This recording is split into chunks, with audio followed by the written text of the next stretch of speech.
introduce yourself? Hello, my name is Elyanna Sanchez. I am 22. I actually just finished school. So I actually just graduated with my degree in English Literature, Creative Writing, a minor in philosophy. So I'm really excited that I am done with this after 4 years of slaving my life away.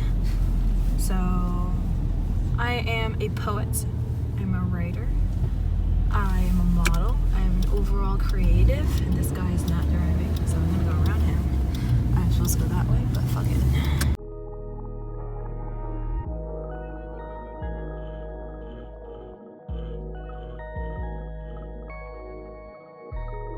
Now that I'm done with school, I am going to freelance my ass off because I do not want to fucking work for a boss, a company, or anyone. Because that sounds like trash. I don't want to do that at all. What would be your ideal thing to like work on right now? I definitely want to focus on painting, and I want to focus on my poetry. I think I really want to get back into that, but I've been having crazy writer's block, artist block. Oh my god, my earliest art memory was in preschool. We had art studio, and I made a tiny turtle out of like clay. It had like, instead of a shell, it had a little like, it was like a bowl, so I could put jewelry inside and stuff. It was my favorite creation until its leg broke, and I was so upset. And honestly, I haven't thought about that until you brought it up. I was an emo little kid. I think by the time I hit 4th grade, I was starting to get into writing, and I would just write about really deep emotional emo stuff, and that kind of like sparked my love for poetry.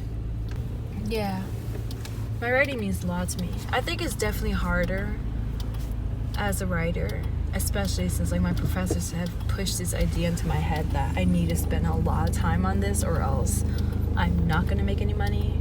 Or even if I spend a lot of time on this, I'm literally not going to make any money at all, regardless of my efforts. So I think it's both at the same time upsetting and motivating, because it's just like, I'm going to prove you people wrong. Like, why do I have to spend 20 years working on a novel, working on this and that, to make money, to do like a good job on this or that, when like I can just bulldoze through it and make a name for myself and like know that like, hey, fuck it, I'm gonna do this. I know that like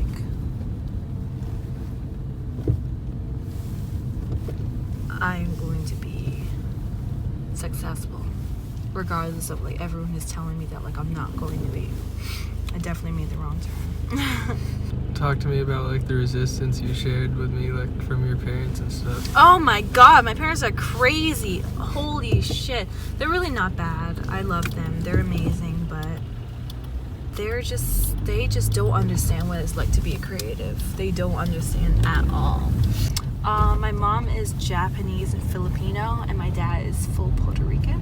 You know, all their life they've been just like, yeah, I'm gonna get a good job, good benefits, and that's it. And that's fine. That's totally okay. People can do that, you know. They make really good money. They're well off.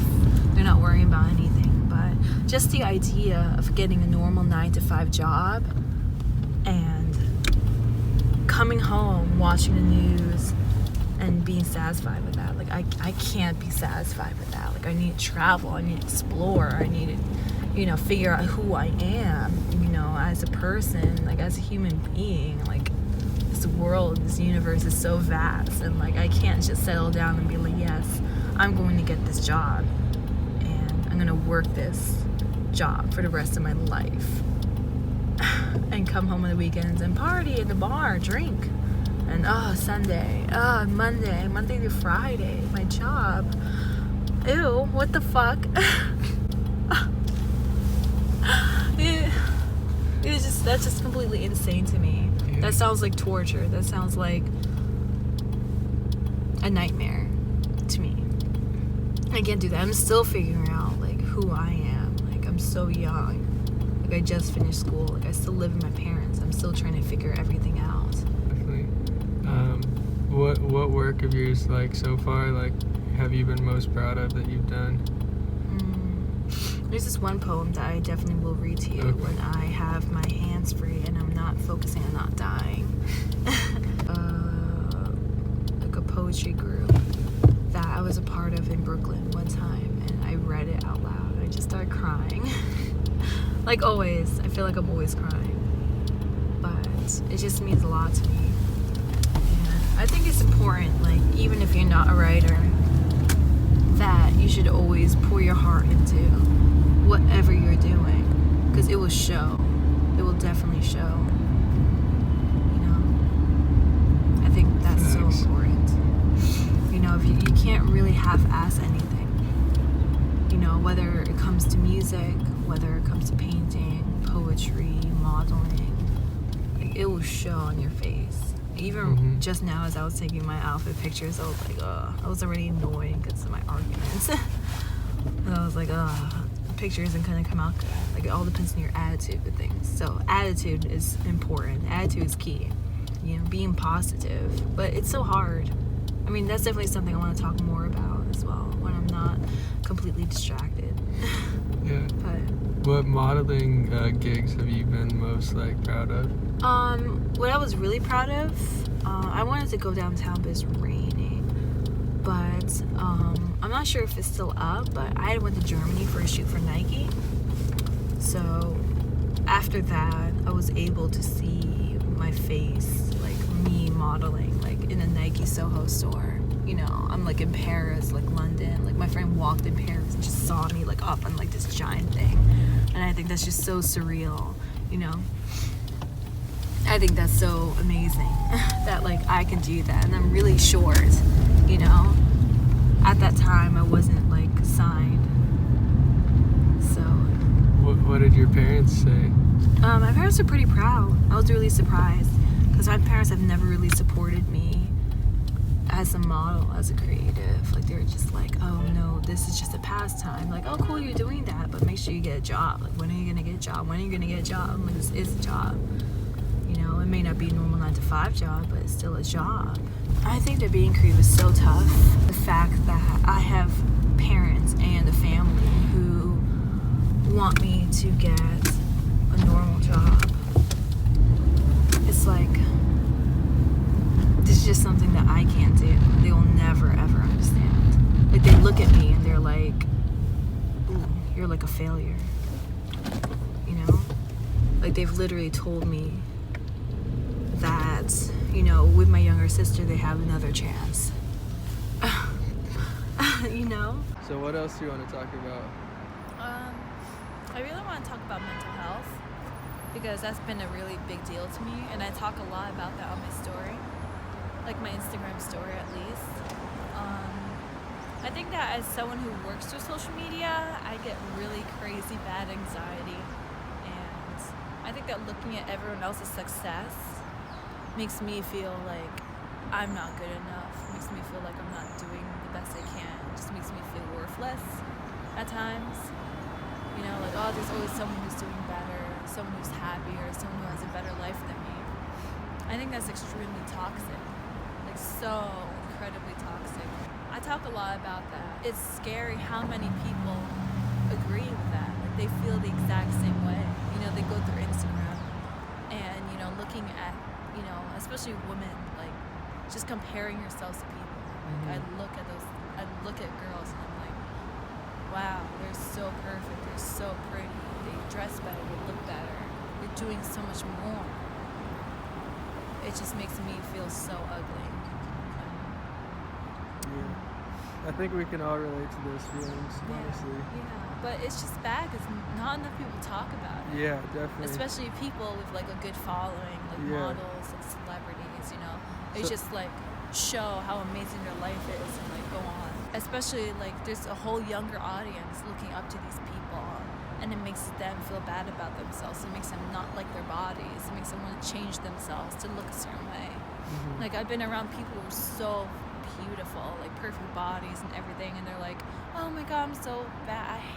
I hate this about myself. You know, people don't like this anymore, and I already changed my body, and I spent money on this. And it's like, if it doesn't make you happy, don't do it. Don't try to impress people, because things are going to change. Like, you know, big butts are in right now, but in 5 years maybe they won't be. And people are spending money altering their body, and I think that's okay to do, but just trying to impress people is just not right. You know, do something because you want to do it. I think that's a major thing. You know, I've had a lot of people tell me I feel worthless or I felt suicidal because of social media. I think that's absolutely insane, but it's a thing. Like, when you wake up first in the morning, what do? Like, check social media, you know? And then you're just scrolling by picture after picture after picture after picture, and it's just like so negative and toxic. I need to spend time with like loved ones, like people I care about, and time alone as well. You know, I like to, well, write first of all. Like, whenever I'm upset, I like to take it out with writing. I think that mental health is a lot deeper than people think it is. It's a lot deeper than just taking a nap, taking a shower, eating some food that you like. You know, I've dealt with days where I can't get out of bed. Like, I will lay in my waist because I don't feel the motivation to get out of bed. And there's no reason for me to get up. You know, I've had days where I'd rather hurt myself than try to be a productive person. Like, I have problems right now, especially like right now.